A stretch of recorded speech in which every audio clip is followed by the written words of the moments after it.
to a brand new series of Mock the Week. I'm Dara O'Brien. Joining me this week are Andy Parsons, Nathan Caton and Mickey Flanagan, Chris Addison, Hugh Dennis and Greg Davis. Welcome. This is good fun.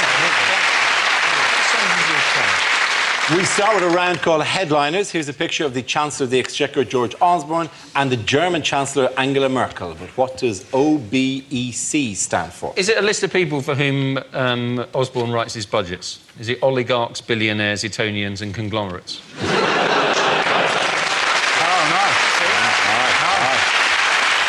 no. Is it, in fact, old Berliner eats chin?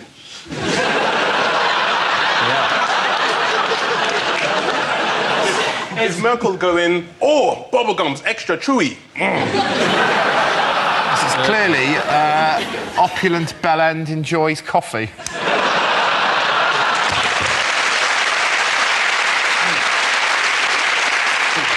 Osborne bangs Euro cutie.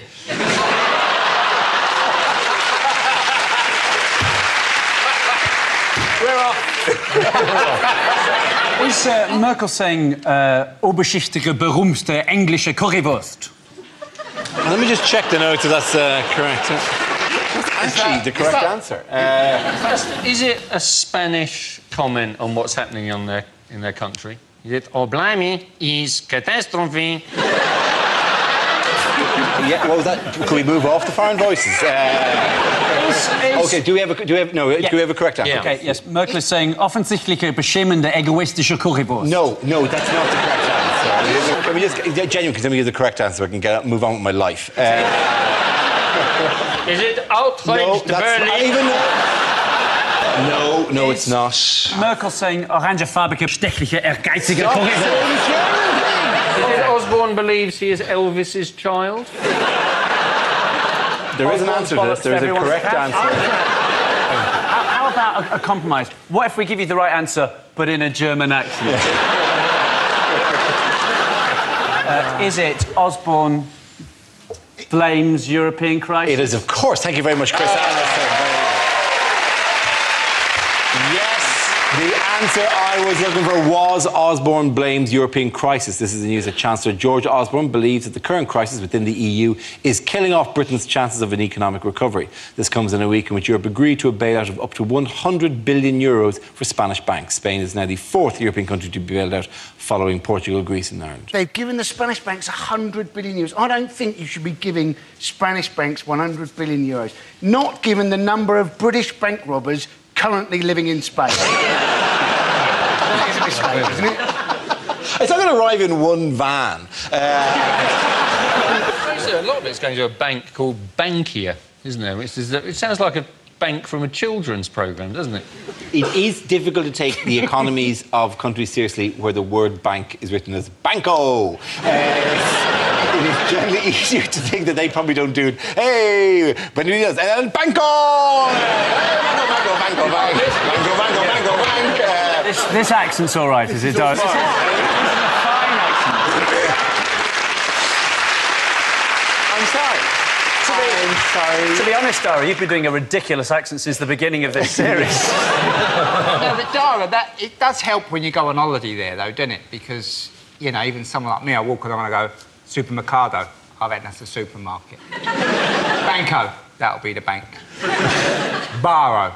Got half a chance. You've been to Japan? Nothing. I give you nothing. You walk about, you don't know what you're doing. I was in the bank the other day, this is absolute truth, and a man had a shit on the floor.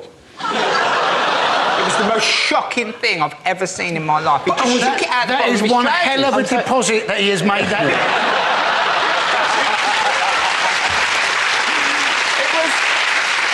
He probably normally does all of his banking on the internet, but he couldn't log on that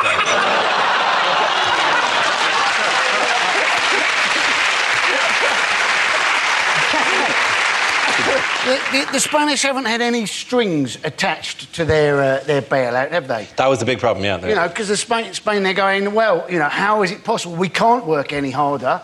We already wake up twice a day. They don't.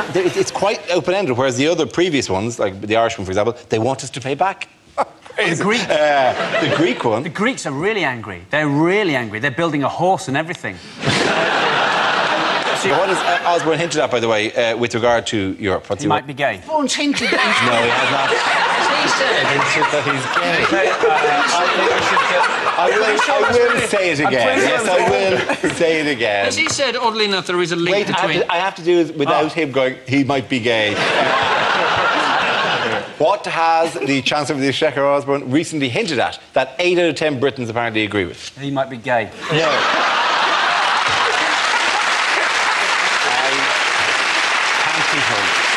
There is, oddly enough, a link between pasties and failing banks, in the sense that when you open them up, you've no idea what you're going to find inside. I do like how Osborne is using any tactic to blame everyone else and not himself. Like, he is technically like the white middle-class equivalent of the singer Shaggy, you know? It wasn't me, you know? He's threatened a referendum. He's threatened a referendum. He's threatened a referendum. Literally threatened a referendum. What happens, though, Dara, you seem to know about this, so if we leave, right? If you leave. If say we go, right, that's it, we don't want nothing to do with you anymore. We've tried with you people, but you don't know how to look after your money. You're all irresponsible, you spend all day long swimming about. Swimming about? You Europeans You walk constantly about. just... So how can you let people vote on something when they don't know what they're doing? That's what happens at general elections. Yeah.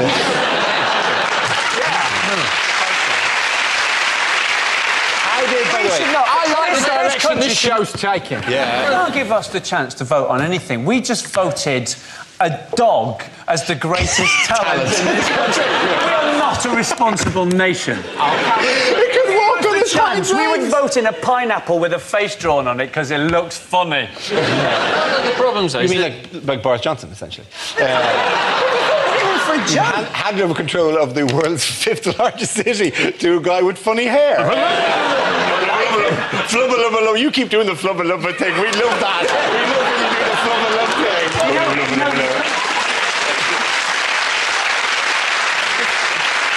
They're saying that he's done so well, Boris Johnson, now that he's back as mayor, that he should become the next Prime Minister of Britain. That's the thing. But he was actually born in America, so he's eligible to become the next President of the United States of America, which would be my preference. Imagine that, the leader of the free world, the most powerful man in the world, cut to a picture of a fat scarecrow on a bike. Fantastic, isn't it? Very good. At the end of that round, the points go to Greg, Hugh and Chris. Now we play a round called Angela Smirkel's Comedy Bailout. This game involves Nathan, Chris and Andy, so if you could make your way to the performance area, please. This round is a stand-up challenge. I launched a Wheel of News, and wherever it chooses to stop, one of our performers will step forward and talk about that subject. The winner is whoever I think is the funniest. OK, here we go. The first subject is finance. Can I have somebody to go in and talk on that? Andy. So, you can argue a lot of people have got too much money, couldn't you? I would personally argue anybody who ever bought the autobiography of the talking meerkat, Alexander Orloff, you have too much money. Anybody who's ever bought glow-in-the-dark loo roll, you have too much money. Anybody who's ever bought a cosy sofa blanket with sleeves called a slanket, you know who you are. Also, anybody who's ever bought an innocent smoothie. How expensive are they?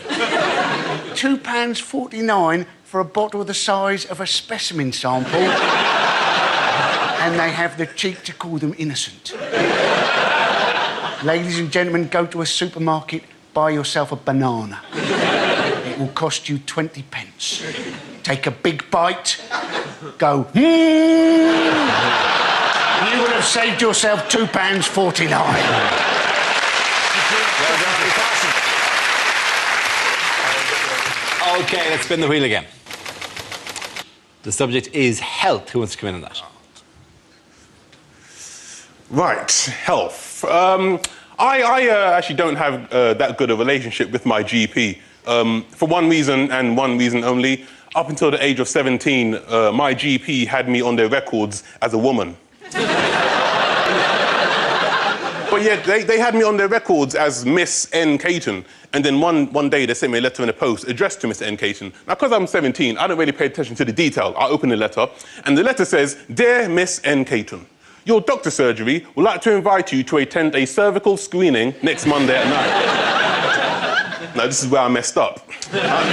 See, at 17, I knew what cervical was. That's obvious, right? But what I didn't know was that there's more than one meaning for the word screening.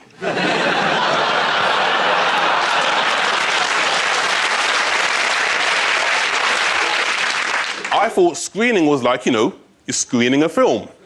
So, when it said we would like to invite you to attend a cervical screening, in my ignorant, naive 17-year-old brain, I honestly thought I was being invited to watch a movie about women's genitalia. Right? Now, I'm 17, I'm horny, I'm a virgin. Am I gonna go? You're damn right I am. So next Monday morning, I go to my GP, I get to the reception, it's full of women, doesn't put me off. Right? Walk up to the receptionist, I go, "Hey, how you doing? I'm Nathan Caton, I'm here for the cervical screening."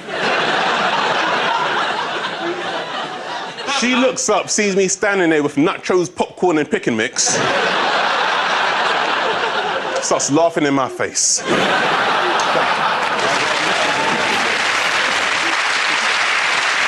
OK, that leaves me with Chris. Let's see what you've been left with. Let's spin the wheel. The topic is relaxation. We're obsessed in this country, obsessed with relaxation. Currently, Waitrose, in their Essential range, sell Waitrose Essential lavender-scented candle. Because we've all been there, haven't we, ladies and gentlemen? There are no lavender candles in the house, darling. How am I to have a petal-strewn bath with my whale noise CD? Whale noise CDs. We are gullible bastards. We will buy anything so long as we've been told that it's relaxing. Whale noises? No. Are you relaxed? I've never been more at peace. I saw a CD once called Relax with Pure Scottish Moods. Relax with Pure Scottish Moods! Relax! Track 1, bit chippy. Track 2, slightly resentful in the country in the first place. Track 3, go, you bastards! Very good, well done there. Point to Chris, congratulations. Our next round is called This Is the Answer, What is the Question? On the board are 6 categories. Nathan, which category would you like? Home news, please. OK, your category is home news. The answer is trains, toilets and celebrities. What is the question? Is it, if you're going to make a sex tape on public transport, what 3 things do you need? What 3 flavours come through when you're tasting English wine? Is it, according to the coalition agreement, what 3 things do the Lib Dems have responsibility for? Is it name 3 things I've left my umbrella in?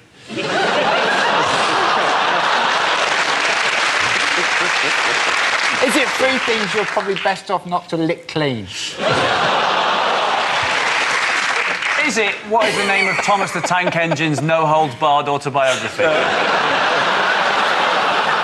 Is it what Peter Andre says when he's asked what his daily routine is? Our trains, our toilets and our celebrities. Is it what? High-pitched but not Australian anymore. Our trains, our toilets, our celebrities. I went to a voice coach to get rid of my Australian accent and I can't help thinking she's done something wrong. I've been over in this country for a while, so I sometimes slip into both fucking accents.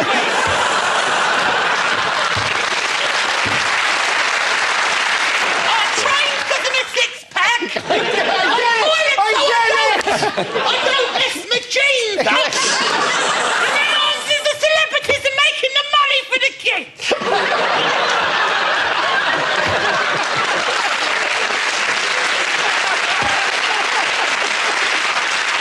Does anyone have another answer? Is it what do do we do better than Morocco?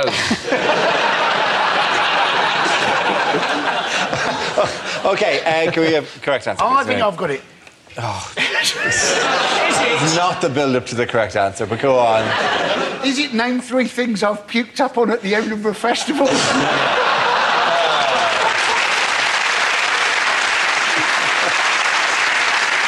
know the answer, Dara. Chris, do you I'll know give the you the answer? real answer, Dara. Will you give me the real answer? What are the 3 main talking points on a saga holiday? Is it 3 things that are full of shit?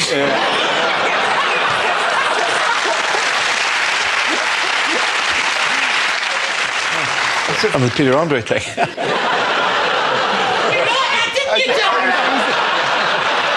like that.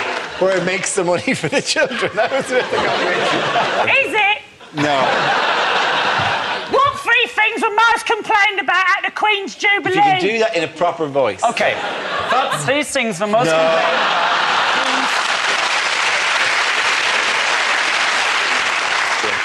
What 3 things were most complained about at the Queen's Jubilee? Very good. Thank you very much, Chris. That's very good. Yes, the question I was looking for was what aspects of the Queen's Jubilee celebration drew criticism from the press. Although the weekend was largely considered a success, there were complaints that the train system was unable to cope with the vast crowds, raising concerns about next month's Olympics. The lack of toilets provided for revellers was also criticised, alongside the BBC's celebrity-heavy coverage of the event. Did you watch the various events? The BBC's coverage was sort of criticised for looking less like a royal occasion and more like the One Show, but that is what the Queen calls it. It's the One Show! It was an excuse for a bit of an ease up, though, wasn't it? You know, it's one of those weekends where you get so munted Saturday, Sunday, Monday, you phone up work saying you can't come in Tuesday, forgetting that's a bank holiday as well.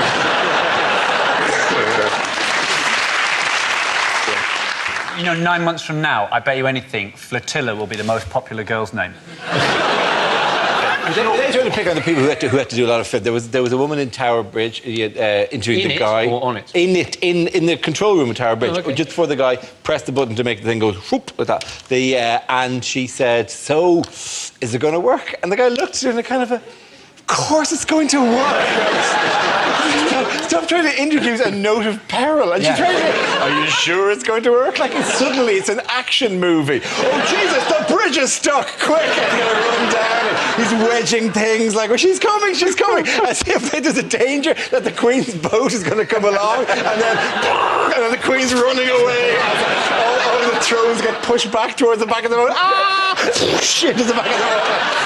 Yes, it's going to work. There were some good bits, though. My favourite bit was the concert, seeing Rolf Harris. If you saw him, he had on a white jacket, right? And it was funny because I was watching it with my brother, who's 16, and he doesn't know who Rolf Harris is. So he sees a white guy in white jacket, white hair, white beard, and glasses, and he goes, "Hey, yo, blood, why is the KFC coming at the concert?" Was it not a bit strange that they built that really elaborate, beautiful rowboat called, what's it called, the Gloriana? Gloriana, my mate built that. For the Queen, and yet... Was it just me and thought it's a bit weird that she's not on it? Because the only person who was on it was Claire Balding, as far as... Essentially, there's thousands of foreign tourists who think that Claire Balding is the Queen. I saw the British Queen the other day. Looks like she can handle herself in a pub fight.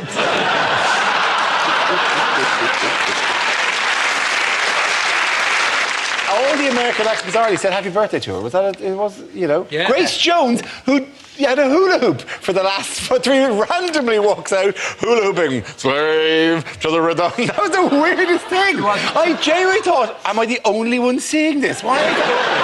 Slave to the rhythm. It wasn't. Who booked Grace Jones? She wasn't hula hooping, she'd been imprisoned by the elders of Krypton. No, you got to be very careful. I learned from Twitter, you got to be very careful. On the night of the concert, I had the temerity at one stage of going, because there was an Ireland football match on at the same time, and you know, Twitter's a global medium, and I was going, "Oh look, this is a score at the moment," like for loads of Irish people, and I had loads of people tweeting going, "Nobody cares! # Jubilee." Like I walked onto the stage and going, "Yeah, Rob, put a sock in it. It's 0-0." And in a year when we've had such a campaign against knife crime, who do we have Tom Jones going, "I felt the knife in my hand, and she laughed no more." Why is the weather making headlines? Because the weather outside is frightful, although the fire inside is delightful. Since there's no place to go, Basically, they've had some problems with caravans, haven't they? That is putting it mildly. They have had some problems with caravans. The thing about caravans is you can actually move them, can't you? It was quite sudden. Quite unexpected. None of you want a static. God, it was a static caravan park I felt particularly bad for. Hello, I'd like to complain about my static caravan. What seems to be the problem? Oh, I'll tell you what the problem is. It's not quite as static as that. it's like George Osborne is somewhere going, if the VAT doesn't get you, the weather will. That was in Wales, right? That was in Wales. Yeah, because I saw an interview online about they interviewed some woman who was on one of those trailer park things. They were having a honeymoon and it got destroyed. And she said, oh, it's a disaster. It's a disaster. And all I could think was, if you're married to a man who's taking you on a honeymoon to Wales to spend time in a caravan, it's already a bloody disaster.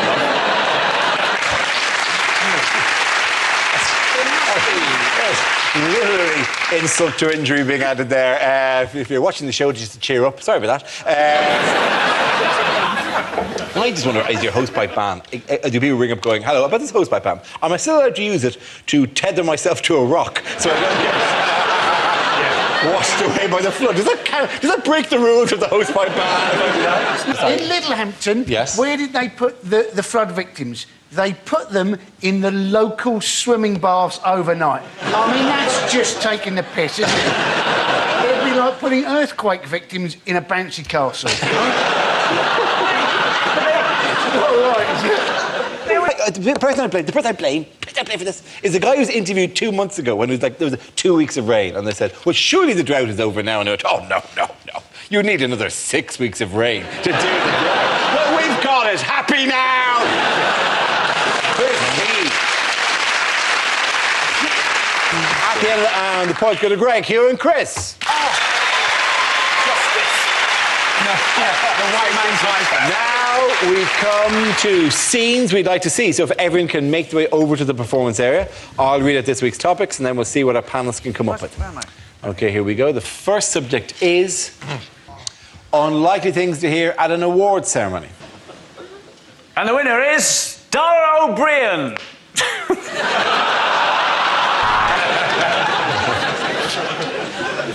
And the award for Driver of the Year goes to David Cameron for his perfectly executed U-turns. Welcome to the National Insincerity Awards. And can I say, what a pleasure it is to be here. And Soap of the Year goes to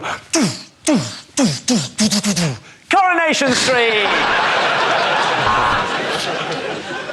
Would you please welcome your host for the night, Dec.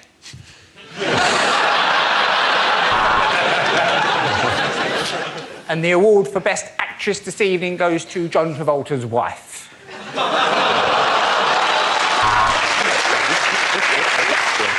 Father of the Year is David Cameron. And predictably, for the 50th year running, the Rear of the Year has been won by the same man. Come on up, Chris. It's a Chris Rea joke.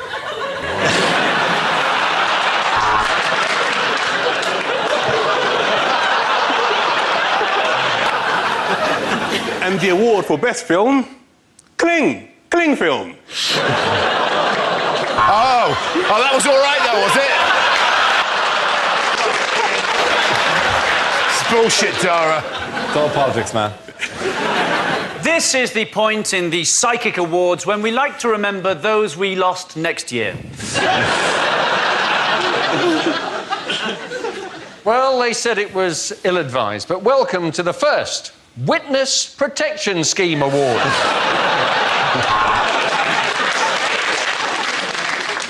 And the award for most cleavage on view goes to Eamon Holmes's arse.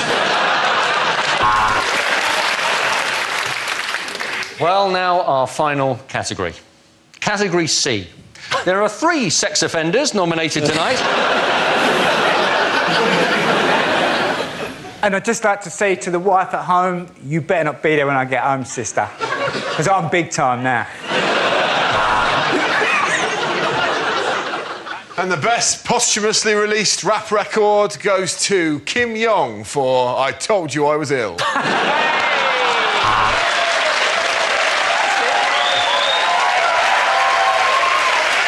Too late. Too late. And to present Best Film in a Foreign Language, would you please welcome Nick Griffin. And the winner of Rear of the Year goes to Chris Rea. Okay. Our next topic is unlikely lines from a thriller. What more evidence do you need that there is a mole? Look at the lawn.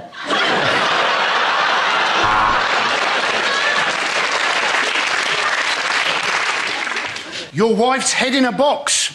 You must be the most unlucky contestant ever on Deal or No Deal. What colour wire do I have to cut? The lilac, the mauve, the salmon pink or the fuchsia? I want to make you a vodka martini. You can't handle vermouth.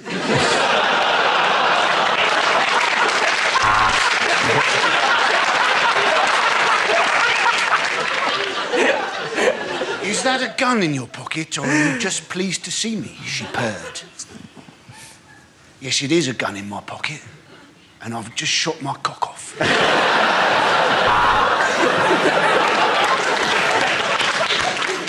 I'm telling you, there will be no attack. This is a side picked by Roy Hodgson. So, Mr. Bond, we meet. Ah, flipping cat!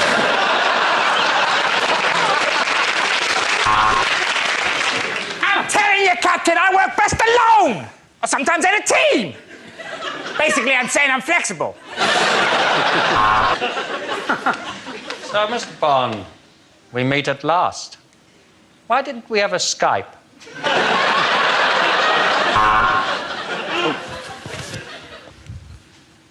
I would like to gently lift your horse's foot.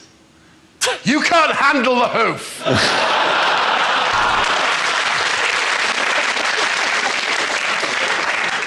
I had human liver with fava beans and a nice Chianti. But the entertainment was excellent and he was a lovely host. So I'm going to give Hannibal 7 out of 10. Here's Johnny.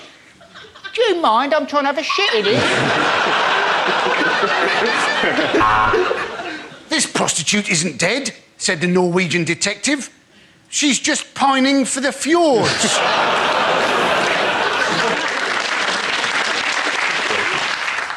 And as his eyes gradually became accustomed to the shadowy darkness, he realised he was not alone in that room.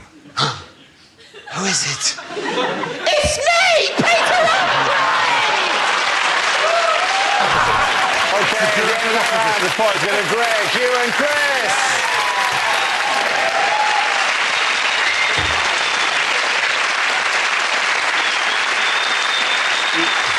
And that's the end of the show. This week's winners are Chris Addison, Hugh Dennis and Greg Davis.